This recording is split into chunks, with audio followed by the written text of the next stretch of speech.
All right. Hi, Mr. Allaway. Hello. Okay, so we're going to do a little interview about the Vietnam War, which I'm wearing your fatigues from. So cool.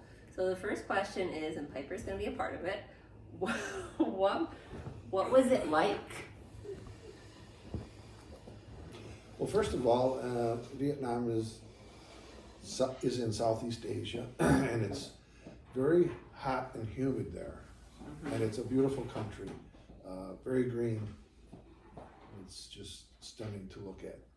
Okay, sounds interesting. Mom, can you get Piper? Can I get her? Yeah, just like move her away. Mm.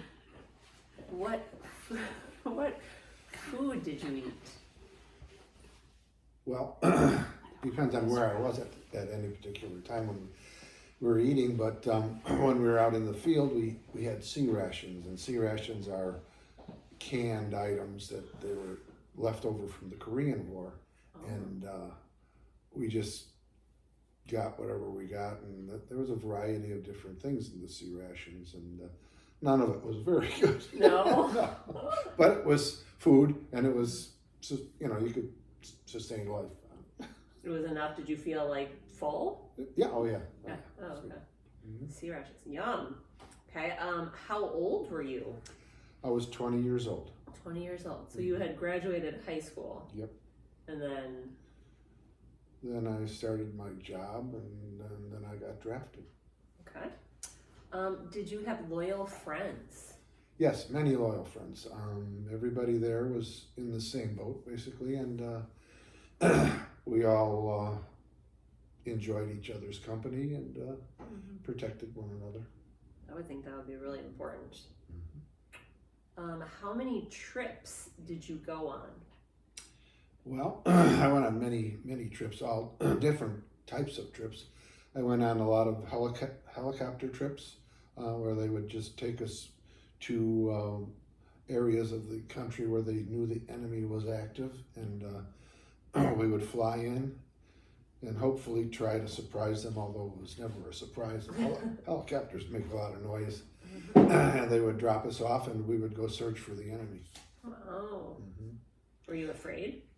Yes, constantly. And then there was other trips we went on. We just walked. We had APCs that would carry us to a destination, and then we would walk several miles to another area that we would hopefully surprise the enemy. And in that case, we would surprise them because we were walking and we were quiet. Yeah, I would think that would be preferred to walk versus Right. helicopter. Surprise attack. Okay, this is an interesting one. Was there canine service? Yes, there was. Yes. There was canines. We would take them out on operations with us sometimes. Although I don't know what the service they provided, but we had dogs. Yes, they were big dogs, the biggest German Shepherds I've ever seen. Wow, but you don't know what they were. They were. I don't know what their job was because I didn't spend a lot of time, but I did. Right. They did come with us sometimes. So. And then you had a pet dog. Yeah, I had pets. Pets. Yeah, pets were. Everybody had a pet. Really? Not everybody, but there was a company pets. So the pet belonged to everybody in the company. So. Wow. Yeah, it makes sense. You need that. This is a good question too. What were you doing there? I was doing there searching for communist troops that were trying to subvert the South Vietnamese side of the country into a communist country. And we were just looking for them. They were looking for us. We were easy to find, but they weren't so easy to find. Oh, really? Yeah. Why? Well, they would hide, and Huh. Interesting. Okay. How did you survive? You survive by keeping your eyes and ears open all the time. If you see something, you think you see something, you did. You trust your eyes and ears. just by being alert and aware, sober. So yeah. Yeah, that had to be really hard. Mm-hmm. How can you ever even sleep or relax? Sleep was your best escape. So pretty much anybody in that situation, if there was some downtime where you could take a nap or fall asleep, you would quite easily fall asleep, because then you weren't there anymore. Yeah. So Wild. What were you serving as? I was serving as an infantryman, a rifleman. You know, just. So you're just basically on the ground fighting. Yes. Wow, that sounds like the most intense, I would think. Yeah. So you're face to face with the enemy. Right. Wow. This is another good one. These questions are awesome. Could you ever take a break? Yes. We would go out on operations that would last sometimes a week, sometimes 3 days, and then they would bring us back to. We had a base camp for most of the time, and they would take us back to the base camp, and we could relax for 2 or 3 days, and usually it was just about 2 days, and then we'd go back on another operation. And how did you know you were safe in the base camp? It was heavily armed, and it was, protected. We were there. Yeah. So we felt safe. Yeah, that was was that the most enjoyable time when you were taking a break? Obviously. Wow. Did you ever go into combat? All the time. On a daily basis. Except for when they would take us back to the base camp and we would rest. There was no combat there. Just when we would leave the base camp, we were there for one reason: to find some combat. Was it a hard transition to, like, when you first got there, to get used to going into combat, and then did it get easier? Did it ever get easier? No, I don't think so. It was a tough transition, yeah, because you were doing something that was totally foreign to you.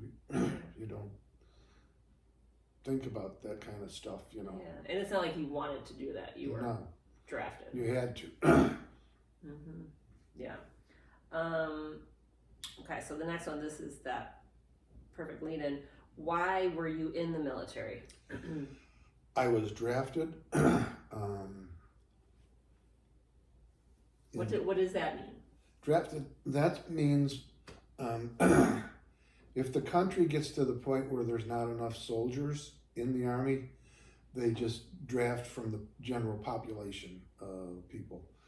When I got drafted, I was the fourth out of the 5 brothers that ended up drafted in the same time period. So there was 5 of us in the Army at the same time. But they couldn't send you all. No, I was the only one that went into combat. So, but they could draft you all into the. Right. No, interesting. Okay. Yeah. But you were the lucky one that got chosen. I was the lucky one, right. So you got drafted and you couldn't say no. No, you can't say no. Okay. What would they do if you said no?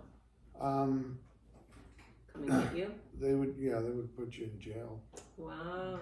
But it's okay. I mean, I did. That was your duty as an American citizen to serve the country, and that's what we did. You know it was coming? Had a pretty good idea. Yeah, I thought so. I thought it was going to happen. How did you feel about it, like before it happened? You just sort of ignore it until it eventually happened. But so when you found out, how long was it until you left? Well, you go through 2 sets of training. Physical training for 8 weeks, and then you go on to another training camp that would train you on the job that the Army had chosen for you. In my case, it was to be in the infantry. And you had no say in that? No. Oh. No. So I was drafted into the airborne infantry. The only thing I could say no to is I didn't think it was cool to jump out of an airplane that was flying just fine. So I didn't jump out of an airplane, although I kind of regret that. That was one thing. I think it would be fun. But too late now. I was too late. I was trained for it, but that was the most intense training I've ever had in my life. I was in the best shape. I couldn't believe it, and it was good. So it's probably why I survived. Like, give me a little example of the training. Was it like? Well, they would try to mimic conditions that were that we were going to run into in Vietnam, and put us in situations that they thought we might encounter, and then just react. Tell us how to react and react to it, and just plant the seeds so that you can react properly in a wartime venue. So you went in '69, right? And how long had the war been going on? Since '65. Oh my gosh, 4 years? Yeah. Wow. Yep. So that's probably they kind of already knew how to train you since it had been going on. Wow, I didn't realize that. Interesting. How did you get water? We had canteens that we carried, and we would be resupplied at a regular basis. They had big tankers, like you see fuel tankers on the road. They look like fuel tankers, but they're full of water that you could drink. Yeah. That's something I never even thought about, but that's such a good question. Yeah. So you never were without? No. Okay, because that's very important. Right. How did you protect yourself? Just by being alert and aware. And sometimes you would walk like on your missions in front, right? Right, yes, I would. So how did you make sure that your whole, all your men were safe, your company? Well, I was good at finding booby traps, and so I chose to walk first. How did you find them? Being sharp, I have good eyes, and knowing what they look like, and and I did find a lot of them. Yeah. Did they ever explode? Not on me. One day I couldn't make it. I was sick or something, and somebody took my place, and he found one. Oh no! Was he okay? Oh, okay. Yeah. Ugh, that can't be fun. Where did you sleep? When we weren't back at the base camp we had bunks, and they're bunk beds, when they're over the other, and when we weren't there, we would sleep right on the ground. Oh wow! Like when you were out on missions? Yeah. So that had to be like most of the time, right? Yeah. On the ground. On the That had ground. to be terrifying. No, not really. Really? Go to sleep and you don't think about anything. Oh my gosh! But you liked it when the moon was bright. Yes. Yeah, the moon was your best friend because you could see so good. It's very bright at night when there's no other lights around.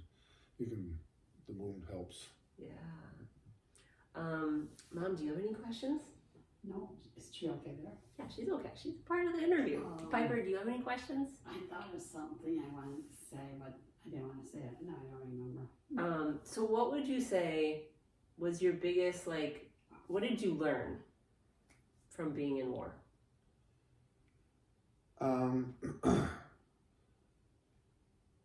I learned that everybody is basically the same. All these people that we were at war with, they weren't any different than anybody else. And we had a lot of former enemy that would join our side, and they would work with us. And Really? The enemy? yeah, and we got to be friends, and it was pretty interesting. And you really do learn a lot about people. Yeah. People are everywhere. People are the same. How about the big snakes? Oh, there was a lot of snakes there, and whenever we found a big snake, we would somebody would shoot it, and then we would give it to a local villager because that was like one of their favorite meals. Oh my gosh!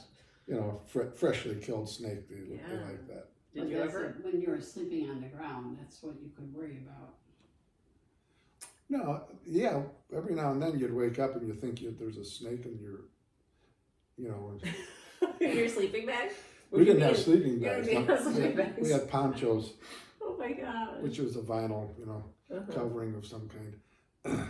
Sometimes it was might have been a snake and it would go away, or a rat or something like that. But you probably really weren't worried about that No, I wasn't worried. because you had bigger issues to worry about. Right. You got a cat cuddling up with you. Was there cats there? Yeah, but I don't remember seeing them. Mm. There was monkeys. There was all kinds of animals. Wow. Yeah, because it's like a very different, It's tropical. climate. Mhm. Interesting. And then when you got back, what was it like? It was culture shock. Was so used to living to survive. Coming back to all of this, it was a relief to get back, but Yeah. it was different. I sort of thought maybe I wanted to go back there because Really? yeah, I did because Wow. Well, that was your norm. it was my norm. Plus, I didn't have a job. The jobs were very scarce. The worst time. I think it was the worst time I've ever seen. Really? Yeah. Why is that? The economy was terrible. Oh. Yeah. Interesting. And there was no welcome home. There was no welcome home. Mm-hmm. People were spit on the veterans and There was no welcome homing for the veterans. Yeah. That was terrible. That was a shock. That was the biggest shock of all because we were sort of proud of what we had been doing and just to be able to survive it, and then to come home and nobody really cared. So Wow, that would be so hard. Yeah. And weird. But your family was happy you were home. yeah, we had a big party. Yeah, I'm sure. Yeah. Well, thank you so much for your service. And thank you for talking to my amazing students.